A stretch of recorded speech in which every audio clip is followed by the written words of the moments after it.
Bueno, buenas tardes. El tema que nos correspondió a nosotros fue el diseño de la mente, que es el correspondiente al capítulo 3. Bueno, nuestro grupo está conformado por Jason, Juliet y Madeleine, la presento.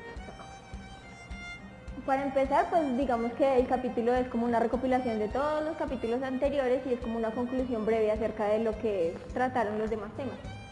Y el autor empieza planteándonos, digamos que algo muy interesante en el que dice que el lenguaje es la parte más accesible de la mente humana. ¿Por qué dice esto el autor? Porque dice que, digamos que el lenguaje suscita como digamos como unas ganas de entender y es la mejor forma de entender la naturaleza del ser humano, el cómo nos expresamos, el cómo nos comunicamos y demás cuestiones. Digamos que dependiendo de eso surge algo que es como el holismo relativista, en el que nos menciona 4 aspectos importantes. El primero es que la percepción está invadida por la cognición, los valores por la cultura y la observación por la teoría y la metafísica por el lenguaje. Y entonces, ¿a qué vamos con todo eso? Entonces, el autor de la lectura, Jerry Fodor, nos dice o nos plantea una serie de módulos, del cual digamos que el más importante o el que más le hace referencia es al módulo de la percepción, en el que dice que las personas oímos lo que queremos oír o las personas oyen lo que quieren oír dependiendo, digamos que las costumbres y las expectativas. Digamos, yo escucho lo que yo quiera oír debido a donde vivo, debido a mis costumbres y debido a la cultura, que es un papel muy importante que más adelante explica un poco más a fondo. Digamos, y acá hay un ejemplo demasiado clave que dice que digamos que sería como algo extraño que todas las personas estuviéramos de acuerdo sobre qué es lo justo y lo verdadero, si tenemos en cuenta que digamos que todas las culturas no tienen, digamos que las mismas reglas, o por decirlo así, entonces todas las culturas no podríamos llegar al acuerdo de que lo verdadero para nosotros también es lo verdadero para alguien que vive en la India o no sé. Digamos que las culturas, las tradiciones son algo que digamos que no se puede acomodar para que sea algo universal, es algo que no se puede hacer. Más adelante aparece un modelo estándar de las ciencias sociales que se conoce como MEC, y él, digamos que lo que proponía es colocar a las personas en lugares fijos dentro de una escala social, política y económica. ¿A qué nos referimos con eso? ¿Qué decía? A las personas desde que nacen se les debería asignar un lugar en la sociedad. Digamos, usted nació para esto, usted debería hacer esto. Entonces, digamos que debido a todo eso, digamos que se les culpa, por decirlo así, entre comillas, que las MEC son las culpables digamos que como del colonialismo y de la discriminación racial y otros aspectos, digamos que son como un poco denigrantes.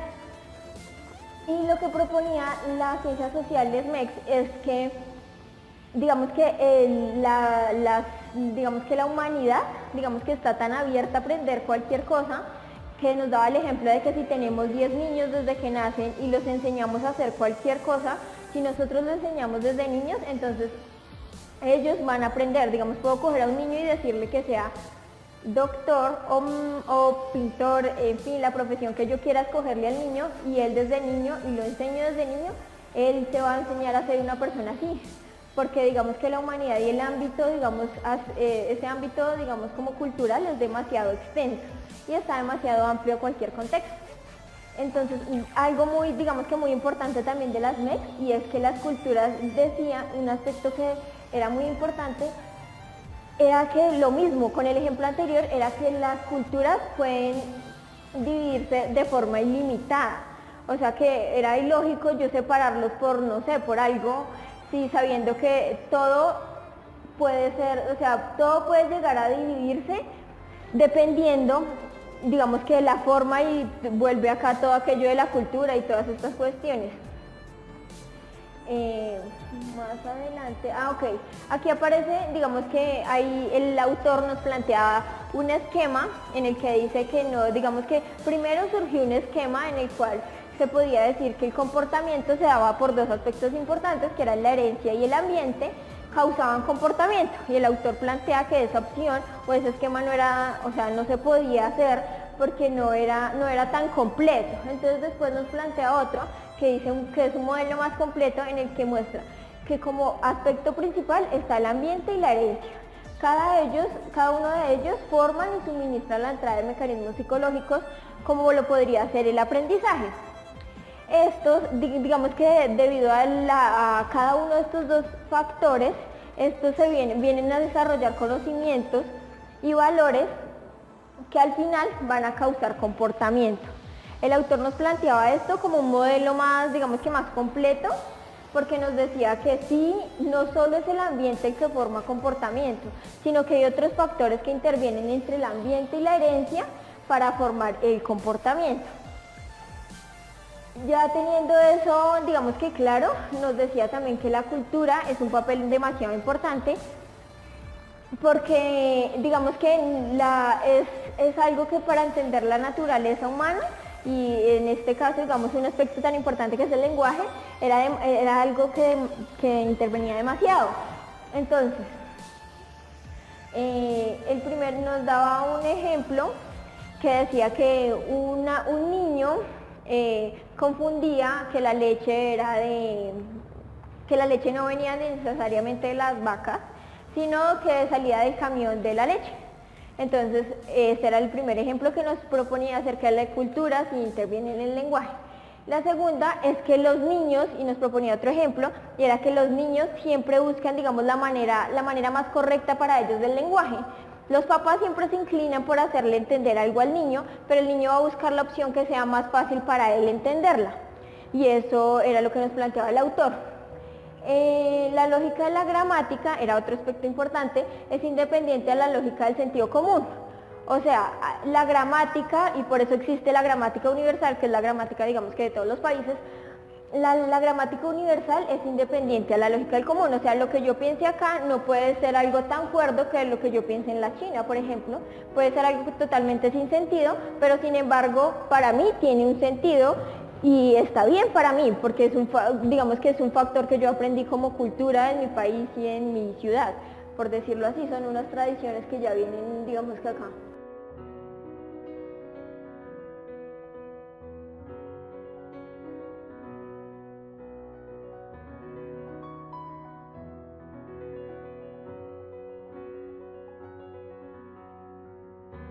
El lenguaje es un hecho consustancial, es decir, que tiene características esenciales.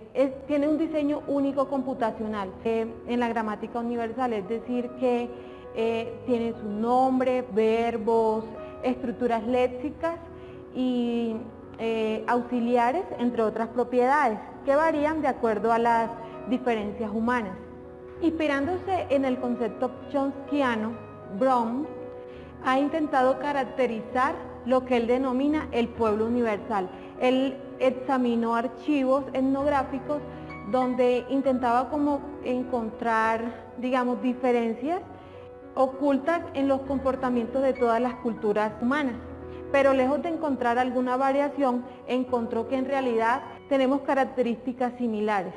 Entre estas, él creó una lista donde la primera de estas características es la valoración de la fluidez verbal. Es decir, que en todas las culturas es importante saber expresarnos para que la otra persona nos pueda entender lo que le queremos decir.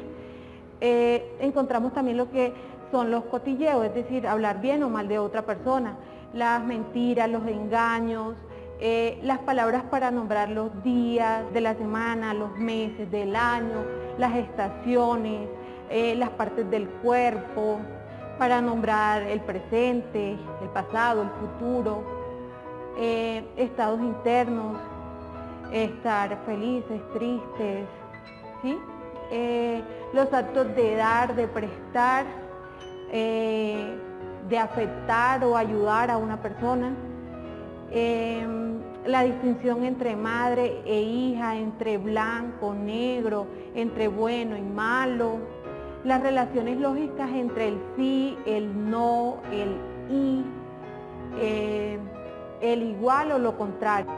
La comunicación no lingüística, digamos los gritos, los chillidos, las señas para comunicarnos también. el uso de la sonrisa como manera de saludar amigablemente a alguien o de coquetearle a la persona que nos gusta. El sentido de la individualidad frente a otros, o sea, por llamarlo de alguna manera, ser un poquito aparte. Si yo estudié, bueno, yo estoy aquí, si tú no estudiaste, pues ya tú te haces responsable de lo tuyo. Un ejemplo así. Estados normales frente a los anormales, sentir empatía y atracción sexual o celos sexuales por nuestras parejas, adornos corporales, la higiene, la danza, la música, conflictos y una vida nocturna, o sea, las fiestas y todo lo que se presenta pues por las noches.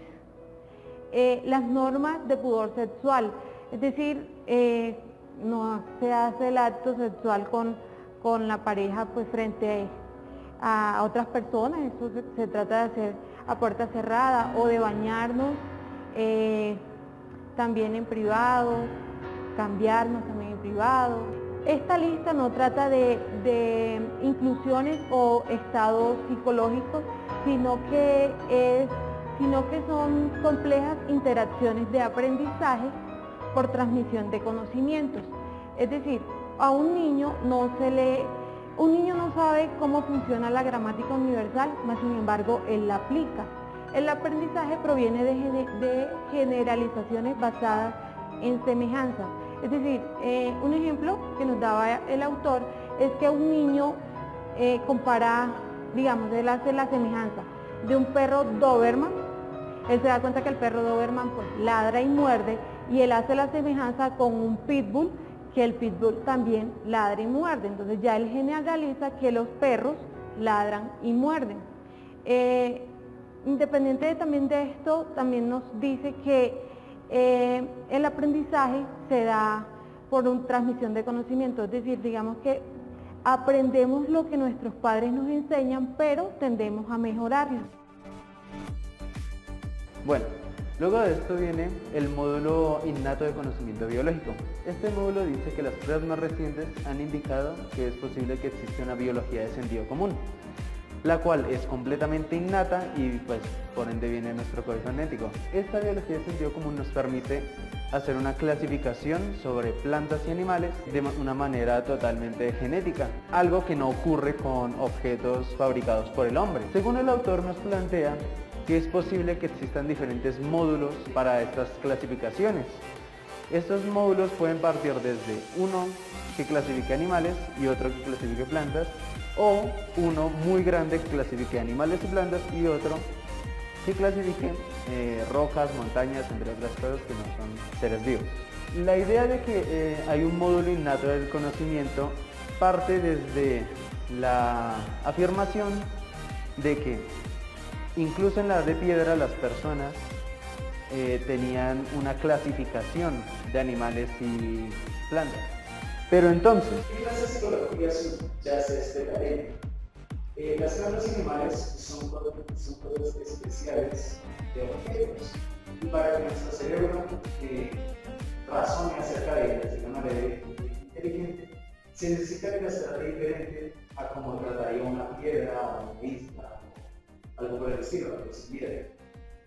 Entonces, ¿cómo se puede hacer esta separación de conceptos?